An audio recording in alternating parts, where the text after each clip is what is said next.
क्या हाल है? ठीक है ना। एक चैप्टर चालू किए हुए हैं, मैट्रिक्स यानी आव्यूह। ध्यान दीजिएगा, सुनिएगा। आव्यूह में कल हम लोगों ने इस पे चर्चा किया था और बेहतर ढंग से अपनी बातों को हमने रखने का प्रयास किया था। हमने यहां पे क्या क्या बताया है, देखिए। मैट्रिक्स यानी इसको हिंदी में हम आव्यूह के नाम से जानते हैं। सुनो पहले बात अच्छे से, हिंदी में आव्यूह के नाम से जानते हैं। और आपको हमने यहां पे 3.1 की शुरुआत किए हुए हैं। कल इसमें हमने आपको 3.1 के सवाल को हल करते समय आपको कुछ थ्योरी की आवश्यकता है, जिसकी चर्चा हमने किया है। हमने कल के क्लास में आपको बताया था कि मैट्रिक्स किसको कहते हैं, यानी आव्यूह किसको कहते हैं, ये बातें हमने आपको समझा दिया था। उसके बाद हमने आपको बताया था कि हमारे पास रो क्या होता है और स्तंभ क्या होता है और स्तंभ क्या होता है, इसकी भी बात हमने कल कर दिया था। इसके बाद हमने आपको बताया था कि सर आव्यूह के सदस्य क्या होते हैं, आव्यूह के सदस्य क्या होते हैं, इस पर भी हमने आपको चर्चा कर दिया था।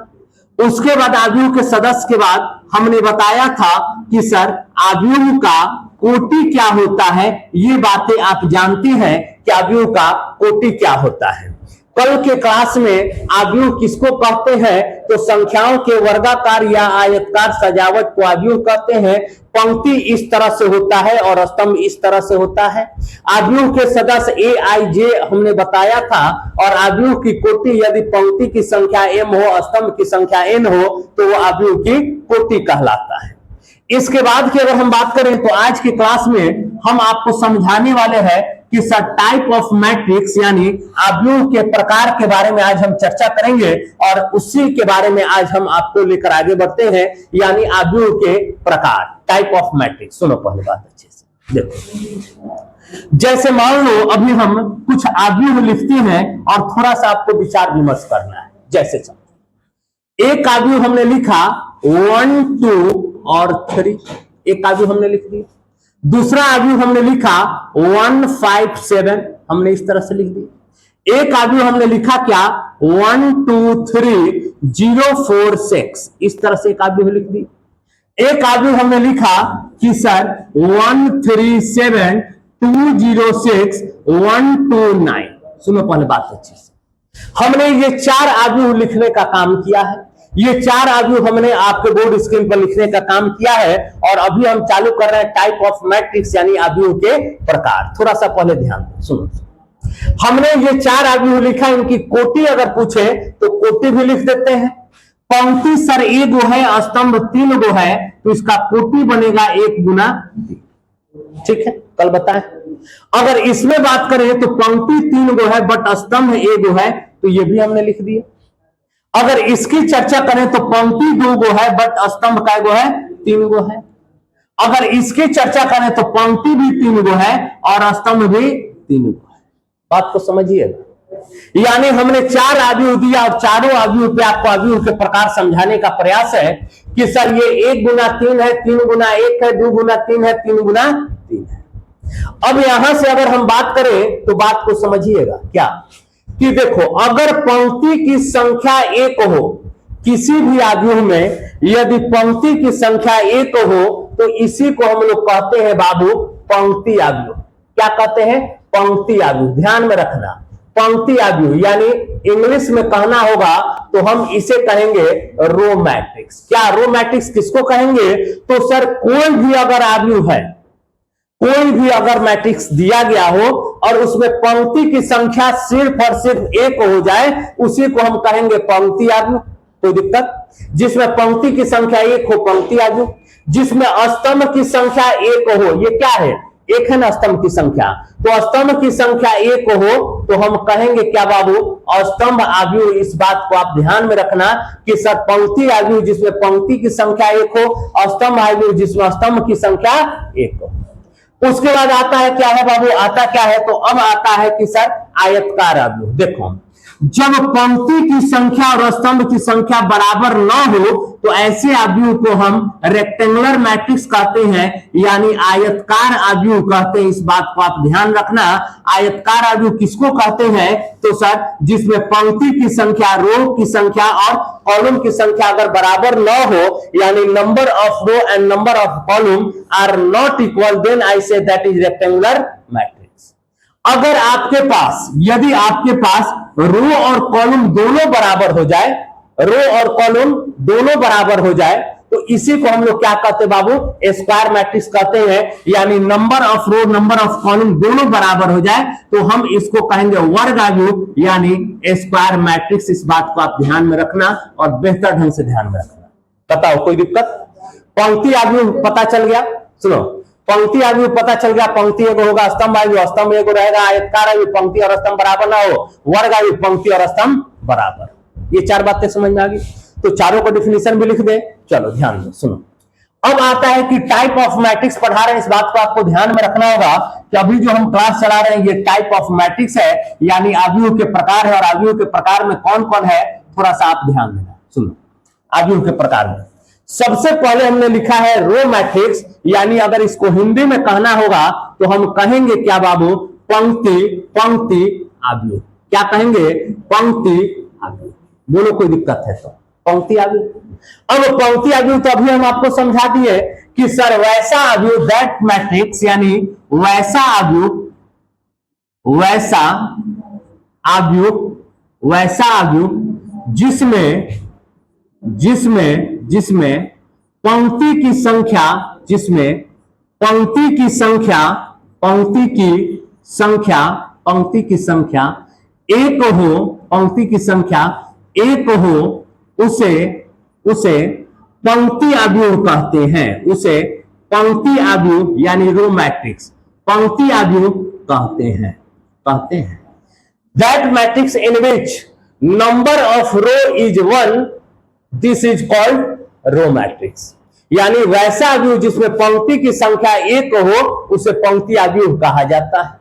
अगर मान लो एग्जांपल देना हो तो a बराबर 157, पंक्ति का एगो है? एगो है सर, एगो पंक्ति है, तीन गो स्तंभ। पंक्ति अगर एक है तो हम इसी को कहेंगे पंक्ति आव्यूह। b बराबर मान लो हमने कहा 17, ये क्या है? तो सर 1 क्रॉस 2 है, ये भी आपका पंक्ति आव्यूह है। C बराबर 9, 1 क्रॉस 1 है, तो पंक्ति क्या है? अगर पंक्ति की संख्या एक आ जाए उसी को हम क्या कहेंगे? रो मैट्रिक्स, यानी पंक्ति आव्यूह कहते हैं, जिसमें पंक्ति की संख्या क्या रहे? एक रहे। पंक्ति की संख्या अगर एक है तो इसी को हम क्या कहते हैं? पंक्ति आव्यूह यानी रो मैट्रिक्स। क्लियर है यहां तक? अब अगला हम बढ़ेंगे तो कॉलम मैट्रिक्स। देखिए कॉलम मैट्रिक्स, ठीक है, सुनिएगा। कॉलम मैट्रिक्स आपके समक्ष लिखे हुए हैं, जिसका हिंदी नाम होता है स्तंभ आव्यूह। पहले वाले बैच में पढ़ाए तो वही लिखा हुआ है। देखिए कॉलम मैट्रिक्स यानी स्तंभ आव्यूह। स्तंभ आव्यूह भी आपको अभी समझा चुके हैं कि सर वैसा आव्यूह, वैसा आव्यूह, वैसा आव्यूह जिसमें, वैसा आव्यूह जिसमें स्तंभ की संख्या, जिसमें स्तंभ की संख्या, स्तंभ की संख्या एक हो, स्तंभ की संख्या एक हो, उसे स्तंभ आव्यूह कहते हैं। उसे स्तंभ आव्यूह कहते हैं। ध्यान देना, स्तंभ आव्यूह कहते हैं, ठीक है ना? स्तंभ आव्यूह कहते हैं, ठीक। वैसा आव्यूह जिसमें स्तंभ की संख्या एक हो उसे स्तंभ आव्यूह कहते हैं। जैसे a बराबर, सुनो, 179, ठीक। पंक्ति का एगो, तीन गो, स्तंभ का एगो है, तो ये आपका स्तंभ आव्यूह हो गया। b बराबर यदि कहना होगा तो बाबू मेरे 9a, स्तंभ का एगो है, एगो है, तो स्तंभ आव्यूह। c बराबर अगर हम कहें 9, 1 क्रॉस 1, ये पंक्ति आव्यूह भी है और स्तंभ आव्यूह भी है। कारण पंक्ति आव्यूह जिसमें पंक्ति की संख्या एक हो, पंक्ति की संख्या एक है, स्तंभ आव्यूह जिसमें स्तंभ की संख्या एक हो, तो यह स्तंभ आव्यूह भी है। ये आपका हो गया पंक्ति आव्यूह और स्तंभ आव्यूह। उम्मीद करता हूं समझ में आ रहा होगा। इसके बाद अगर हम बढ़े तो हमें पढ़ना है वर्ग आव्यूह के बारे में। तो चलिए वर्ग आव्यूह क्या है थोड़ा सा आप ध्यान देना। सुनो वर्ग आव्यूह क्या है। अगर वर्ग अवयव पे हमें चर्चा करना हो तो हम क्या लिखेंगे, थोड़ा सा ध्यान दिए, देखिए दैट मैट्रिक्स यानी वैसा अवयव दैट मैट्रिक्स इन विच जिसमें दैट मैट्रिक्स इन विच जिसमें number of row and number of column are equal that is called square matrix. यानी वैसा अवयव जिसमें पंक्ति की संख्या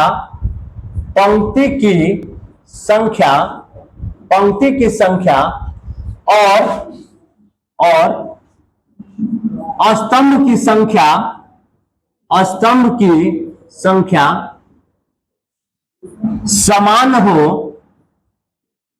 समान हो उसे वर्ग अवयव कहते हैं, उसे वर्ग अवयव कहते हैं।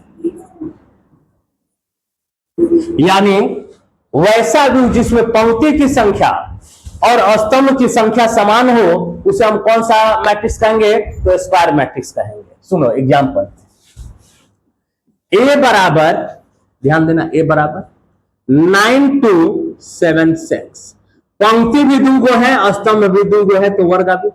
आयतकार अवयव में पंक्ति और स्तंभ कभी बराबर हुई, सॉरी आयतकार अवयव अभी नहीं बताए हैं। स्तंभ अवयव आपको पता चलिए गया है, जिसमें स्तंभ एगो रहेगा तो स्तंभ अवयव, पंक्ति एगो रहेगा पंक्ति अवयव, और दोनों जब बराबर हो जाए पंक्ति और स्तंभ तो इसी को हम कहते हैं क्या है, वर्ग अवयव।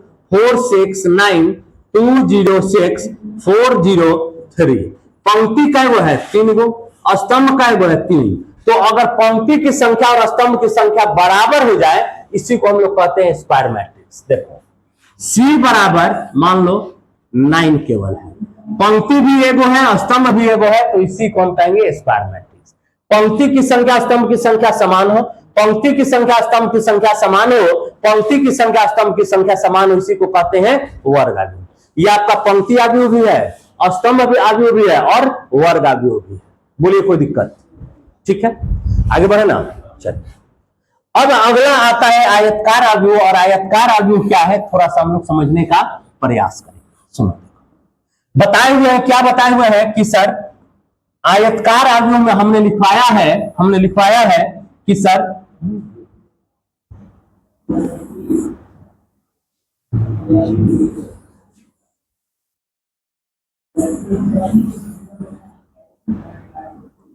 देखिए आयतकार अवयव में हमने लिखवाया है क्या, सुनिएगा कि सर रेक्टेंगुलर मैट्रिक्स यानी आयतकार अवयव, देखिएगा सुनिएगा, वैसा अवयव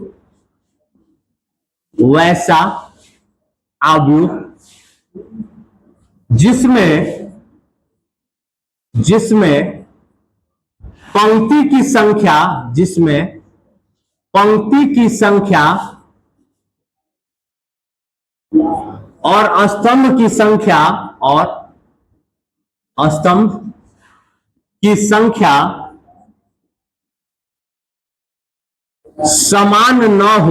समान न हो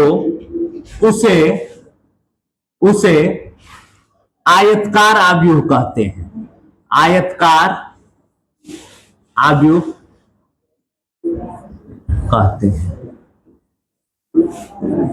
सुनिएगा, ध्यान देना, देखो वैसा वर्ग अवयव, रेक्टेंगुलर मैट्रिक्स आयतकार अवयव वैसा अवयव जिसमें पंक्ति की संख्या और स्तंभ की संख्या समान न हो, यानी पंक्ति की संख्या और स्तंभ की संख्या समान नहीं है, इसी को हम लोग कहते हैं आयतकार अवयव। जैसे बात को समझना, ए बराबर मान लो हमने कहा क्या 1 5 7 3 2 1, ठीक, पंक्ति देखिएगा 2 गो है और स्तंभ का गो है 3 गो।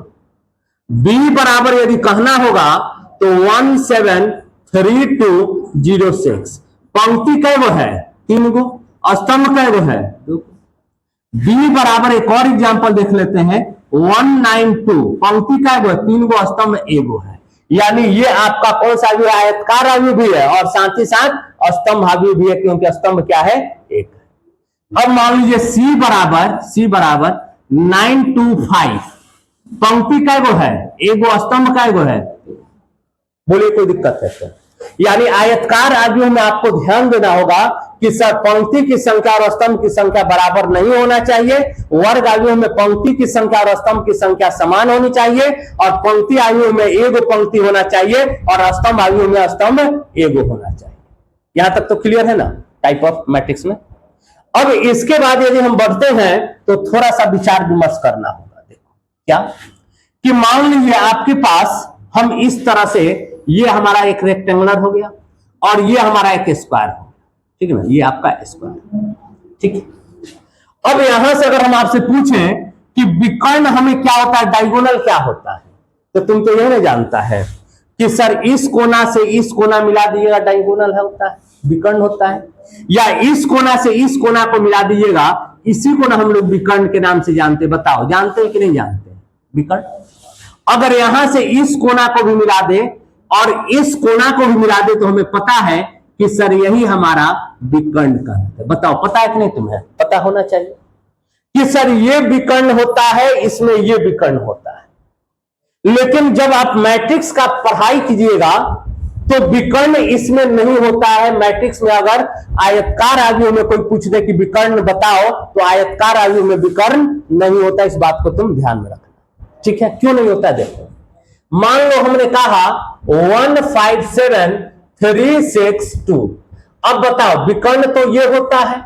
अब इसमें थोड़ा सा समस्या है कि सर 1 6 2 1 2, यानी यहां पे कभी भी आयतकार आयुओं में विकर्ण कभी नहीं बनता, इस बात को ध्यान रखना। अब आते हैं वर्ग आयुओं में, तो वर्ग आयु का मतलब समझिए 1 2 3 4 5 6 7 8 9, ये मान लीजिए हमने दे दिया। अगर विकर्ण बताना है बाबू, विकर्ण बताना है, तो आप कहोगे कि सर अभी आपने बताया था कि ये विकर्ण होगा, एक विकर्ण ये होगा, यही ना बताए हैं कि सर यदि वर्ग बनता है तो उसमें 2 को विकर्ण होगा, आयत में 2 को विकर्ण होगा, लेकिन आयु में आयतकार आयु में विकर्ण बनेगा नहीं। इसलिए आयतकार में समझिए कभी भी विकर्ण मत बनाइएगा। वर्ग में विकर्ण बनेगा, और वर्ग में विकर्ण कैसे बनेगा? तो इस तरह से भी बनेगा और इस तरह से भी बनेगा। लेकिन अब विकर्ण हम समझाते हैं आपको, ये समझ गए पहला बात कि आयतकार आयु में विकर्ण नहीं बनता है, वर्ग आयु में केवल विकर्ण बनता है, इस बात को ध्यान में रखिएगा। अब आते हैं अपने टॉपिक में, क्या है कि सर क्या है कि हमें डायगोनल बताना है, और डायगोनल में आपको थोड़ा सा हम ध्यान केंद्रित करेंगे कि आपको ये बातें समझ में आ जाए, ठीक है ना, आपको ये बातें समझ में आ जाए। अभी प्रकार में है जी, हाँ चलिए देखिए, डायगोनल पहले समझ लिया जाए, उसके बाद हम विकर्ण आयु बात करेंगे। सुनिएगा, डायगोनल को हम लोग क्या कहते हैं? तो विकर्ण कहते हैं। तो हम लिख देते हैं बाबू क्या? विकर्ण। सुनो पहले बात, देखो मान लो कि a बराबर A11 A12, कल बताए थे ना, A13 A21 A22 A23 A31 A32 और A33 हो गया, ठीक है। अब यहां से अगर हम चर्चा करें कि सर विकर्ण समझाना है, तो हम बताएं कि सर ये आपके पास एक विकर्ण है, ठीक है, और एक विकर्ण कुछ इस तरह का होगा, इस तरह। सुनो पहले बात अच्छे से, इस तरह का विकर्ण। लेकिन आपको ध्यान देना क्या है कि कभी भी ये विकर्ण तुम्हारा नहीं हो सकता, इस बात को ध्यान में रखना। यानी ये कभी विकर्ण नहीं बनेगा, केवल और केवल अगर विकर्ण बनेगा तुम्हारे पास तो यही बनेगा। कारण क्यों सर, ये क्यों नहीं? सुनिए कारण क्या है। I बराबर J होना चाहिए, I बराबर, देखो 1 1 के बराबर है ना, 2 2 के बराबर है ना, 3 3 के बराबर है ना, क्या ये इसमें बराबर है? वो 3 1 के बराबर होता है? नहीं होता है। 1 3 के बराबर होता है? नहीं होता है। इसलिए ये कभी भी विकर्ण नहीं बनेगा, यानी वर्ग आयुओं में भी केवल एक ही विकर्ण बनेगा, और केवल ये विकर्ण बनेगा। ध्यान में रहेगा। ये विकर्ण क्यों नहीं बना? क्योंकि सर यहाँ पे देखिए, इसमें क्या है, 1 1 के बराबर, 2 2 के बराबर, 3 3 के बराबर, और इसमें जब हम आते हैं 1 3 के बराबर तो नहीं हो सकता है, 3 1 के बराबर नहीं हो सकता है, इसलिए हम इसको विकर्ण का नाम नहीं देते। इस पे सवाल समझिए। मान लीजिए हमने कहा a बराबर मान लेते हैं क्या, 5 7 9 2 0 6 1 2 3, ये हो गया ना, ये हो गया। अब यहां से हमें विकर्ण के बारे में चर्चा करना है, तो हम विकर्ण क्या क्या लिखेंगे? सुनो विकर्ण, सुनो पहले विकर्ण अगर कहा जाए तो 5 0 और ऐसा समझ में। विकर्ण अगर कहेंगे तो केवल 503 अभी मत कर दिया 901, नहीं, केवल और केवल विकर्ण यही बनता है। ठीक है, जैसे मान लो b बराबर यदि हमें कहना होगा तो हम कह दिए 7x 2 - 1। ठीक, अब यहां से विकर्ण यदि हमसे पूछा जाए कि विकर्ण क्या होगा, तो अभी आपको बताए ना, केवल और केवल यही, यानी 7 और -1। बताओ विकर्ण समझ में आया कि नहीं आया? एकदम क्लियर है कि नहीं है? ठीक है, विकर्ण समझ में आ गया। तो यहां पे ध्यान में रखिएगा विकर्ण में क्या, कि यह केवल वर्ग आव्यूह में होता है, यह केवल वर्ग आव्यूह में होता है। बताओ समझ में आ गया कि नहीं? विकर्ण क्लियर है कि नहीं है? एकदम स्पष्टीकरण। ठीक है, चलिए अब ध्यान दिया। अब यहां से आगे बढ़ेंगे तो हम क्या लेते हैं? डायगोनल ऑफ मैट्रिक्स, ये टाइप का ही प्रकार है, ये टाइप का ही प्रकार है, जिसको समझिएगा बात। देखो क्या है डायगोनल ऑफ मैट्रिक्स, यानी विकर्ण आव्यूह। सुनिए विकर्ण आव्यूह क्या होता है, सुनिए। लिखना होगा तो क्या लिखेंगे कि सर वैसा वर्ग आव्यूह, वैसा वर्ग आव्यूह, वैसा वर्ग आव्यूह, ठीक है, वैसा वर्ग आव्यूह जिसके विकर्ण के अतिरिक्त, जिसके विकर्ण के अतिरिक्त सभी अवयव शून्य हो, सभी अवयव शून्य हो, उसे विकर्ण आव्यूह कहते हैं, उसे विकर्ण आव्यूह कहते हैं। ध्यान में रहेगा, वैसा वर्ग आव्यूह जिसके विकर्ण के अतिरिक्त सभी अवयव शून्य हो, उसे हम कौन सा आव्यूह कहेंगे? विकर्ण आव्यूह कहेंगे। एग्जाम्पल के तौर पे समझो। देखो जैसे मान लो हमने कहा कि सर a बराबर, सुनो a बराबर क्या क्या समझो बात, वैसा वर्ग आव्यूह जिसके विकर्ण के अतिरिक्त सभी अवयव शून्य हो, 5 0 0 0 9 0 0 0 3। देखो ये कौन सा एग्जाम्पल बनेगा? विकर्ण आव्यूह। क्यों सर? क्योंकि विकर्ण के अतिरिक्त सभी एलिमेंट आपको शून्य नजर आ रहा है कि नहीं आ रहा है? बताओ आ रहा है कि नहीं आ रहा है? अगर विकर्ण के अतिरिक्त सभी एलिमेंट शून्य है बाबू, तो इसी को हम लोग क्या कहेंगे? विकर्ण आव्यूह कहेंगे। विकर्ण के अतिरिक्त सभी एलिमेंट शून्य हो जाएं, इसी को हम क्या कहेंगे? विकर्ण आव्यूह कहेंगे। सुनो b बराबर यदि कहना होगा, b बराबर 5 0 0 7, ये क्या है? विकर्ण आव्यूह है। कैसे सर? तो डायगोनल के अतिरिक्त सभी एलिमेंट शून्य हैं, तो इसी को हम लोग कहते हैं विकर्ण आव्यूह। बताइए समझ में आया कि नहीं आया? क्लियर हुआ कि नहीं हुआ? चलिए अब जब विकर्ण आव्यूह समझ गए, तब आता है अदिश आव्यूह यानी स्केलर मैट्रिक्स। चलिए देखते हैं स्केलर मैट्रिक्स क्या है, थोड़ा सा ध्यान देना। स्केलर मैट्रिक्स क्या है? स्केलर मैट्रिक्स को हम हिंदी में अदिश आव्यूह के नाम से जानते हैं। और अदिश आव्यूह क्या है? तो वैसा वर्ग आव्यूह, वैसा विकर्ण आव्यूह जिसके विकर्ण के सभी अवयव समान हो। मतलब समझिएगा क्या कि सर वैसा विकर्ण आव्यूह, वैसा विकर्ण आव्यूह, विकर्ण आव्यूह का मतलब समझ रहे हैं ना? विकर्ण के अतिरिक्त सभी एलिमेंट 0, वैसा विकर्ण आव्यूह जिसके विकर्ण के सभी अवयव, विकर्ण के सभी अवयव क्या हो? समान हो। विकर्ण के सभी अवयव सामान्य हो, उसे अदिश आव्यूह कहते हैं, उसे अदिश आव्यूह कहते हैं। वैसा विकर्ण आव्यूह जिसके विकर्ण के वैसा वर्ग आव्यूह जिसके विकर्ण के सभी अवयव समान हो, उसे हम कौन सा आव्यूह कहेंगे? अदिश आव्यूह कहें। जैसे अगर एग्जाम्पल हमें देना है तो हम देते हैं, देखो a बराबर 500,050,005। बताओ विकर्ण के सभी अवयव समान है कि नहीं है? तो इसे कौन सा व्यू कहेंगे? अदिश व्यू।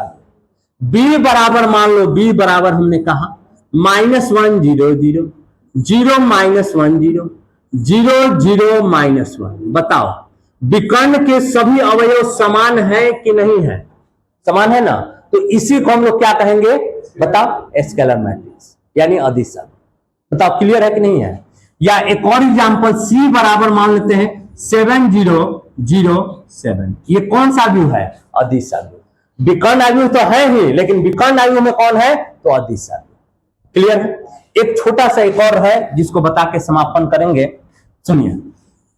क्या अब अगला जो है बाबू आइडेंटिटी यानी तत्समक आव्यूह कहें या इकाई आव्यूह कहें, दोनों इसी का नाम है। तो चलिए थोड़ा सा ध्यान दीजिए। आइडेंटिटी यानी तत्समक क्या होता है?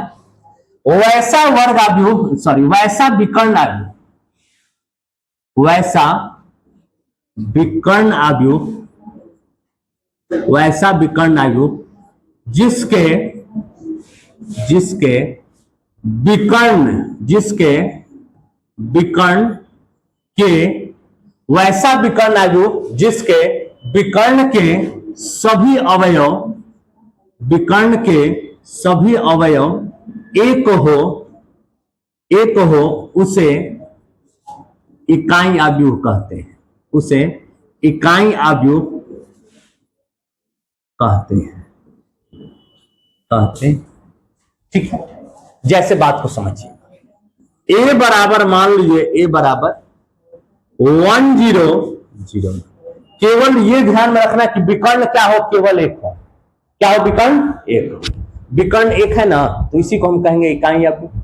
अगर आगे कहना होगा तो b बराबर बाबू, b बराबर 1 0 0 0 1 0 0 0 1। बस इकाई आव्यूह के आप जिस लेवल में, जिस क्लास में है, वहां पे यही समझिए इकाई आव्यूह का मात्र यही दो एग्जांपल होता है। तीसरा एग्जांपल के लिए आपको बीएससी में पढ़ना पड़ेगा, लेकिन अभी आपको बस ध्यान में रखना है कि यही दो एग्जांपल होता है। तीसरा एग्जांपल इकाई आव्यूह का नहीं होता। आपके लेवल तक ऊपर जाइए तो मिलेगा, लेकिन आपके लेवल तक यही दो होता है। 4 into 4 होगा, लेकिन 4 into 4 आपको नहीं पढ़ना है, इसलिए बोल रहा है। ठीक है ना? देखो इसे आई द्वारा सूचित किया जाता। बताओ कोई दिक्कत इतना में? कोई दिक्कत है किसको? अच्छा इंग्लिश भर के बता देना। सुनिए क्लियर है यहां तक? अब थोड़ा सा ध्यान दे दीजिए। देखिए आज जो बताए हैं थोड़ा सा एक बार फिर से हम रिपीट कर दे आपको। देखो आव्यूह में हम आगे लेकर बढ़े हुए। आव्यूह किसे कहते हैं? कल के क्लास में पंक्ति सर इस तरह से होता है, स्तंभ इस तरह से होता है। आव्यूह के सदस्य ए आई जे पे चर्चा किए थे। आव्यूह की कोटि सर m क्रॉस n को आव्यूह की कोटि कहते हैं। और इसके बाद अगर हम आगे बढ़े तो टाइप ऑफ मैट्रिक्स हमें पढ़ना था, और टाइप ऑफ मैट्रिक्स में हमने चर्चा में लाया था टाइप ऑफ मैट्रिक्स में कि सर रो मैट्रिक्स क्या होता है, पंक्ति आव्यूह क्या होता है। तो पंक्ति की संख्या 1 होगा तो पंक्ति आव्यूह कहते हैं, और स्तंभ की संख्या यदि 1 होगा तो स्तंभ आव्यूह कहते हैं। जहां पे वर्ग आव्यूह किसको कहते हैं? तो पंक्ति और स्तंभ की संख्या समान हो जाए उसी को हम कहते हैं वर्ग आव्यूह कहते हैं। आयताकार आव्यूह से पंक्ति की संख्या स्तंभ की संख्या बराबर ना हो, पंक्ति की संख्या और स्तंभ की संख्या बराबर ना हो, तो इसी को हम लोग आयताकार आव्यूह के नाम से जानते हैं। और फिर उसके बाद विकर्ण आपको समझाया कि ये विकर्ण होता है, क्यों होता है। यहाँ पे 1 1 2 2 3 3 बराबर है, इसलिए इसी को केवल हम विकर्ण के नाम से जानते हैं। आई बराबर जे, और यह केवल वर्ग आव्यूह में होता है। ये बातें अभी हमने आपको समझाया। ए बराबर दिया था, इसका विकर्ण ये है 5 0 और 3। इसमें अगर विकर्ण पूछे तो 7 और -1। इसके बाद हमने विकर्ण आव्यूह के बारे में आपको समझाया कि विकर्ण आव्यूह क्या होता है। तो वैसा वर्ग आव्यूह जिसके विकर्ण के अतिरिक्त सभी एलिमेंट शून्य हो जाए, विकर्ण के अतिरिक्त सभी एलिमेंट शून्य हो जाए, तो ऐसी परिस्थिति में हम इसे विकर्ण आव्यूह के नाम से जानते हैं। विकर्ण के अतिरिक्त सभी एलिमेंट शून्य है तो इसी को हम क्या कहते हैं? विकर्ण आव्यूह के नाम से जानते हैं। अदिश आव्यूह क्या होता है सर? जो भी विकर्ण रहेगा वो बराबर होना चाहिए, समान होना चाहिए। अगर 5 है तो केवल 5, -1 है तो केवल -1, 7 है तो केवल 7। तो ऐसी परिस्थिति में हम इसे अदिश आव्यूह के नाम से जानते हैं। इसके बाद हमने आपको बताया क्या सर कि तत्समक क्या होता है, तो बस इसके दो एग्जांपल होते हैं 1-1 और 1-1-1, यानी विकर्ण क्या हो 1-1 हो या विकर्ण क्या 1-1-1, यानी वैसा विकर्ण आयु जिसके विकर्ण के सभी अवयव एक हो। तो मात्र यही दो एग्जांपल आपके लेवल तक है, हालांकि 4x4 का बनाया जाए तो बनता है, लेकिन आपके लेवल तक आपको ध्यान में रखना है यही दो एग्जांपल होते हैं। इसी को हम लोग इकाई आव्यूह के नाम से जानते हैं। और यहां तक अगर आप समझ गए हैं तो बेहतर है। कल हम चर्चा करेंगे शून्य आव्यूह, क्षैतिज आव्यूह, ऊर्ध्वाधर आव्यूह, निम्न त्रिभुजाकार आव्यूह, उसके बाद आपका उच्च त्रिभुजाकार आव्यूह। कल 5 वो टाइप है, उसके बाद आव्यूह की समानता, और तब 3.1 का हम लोग समापन करेंगे। ठीक है ना, चलिए धन्यवाद।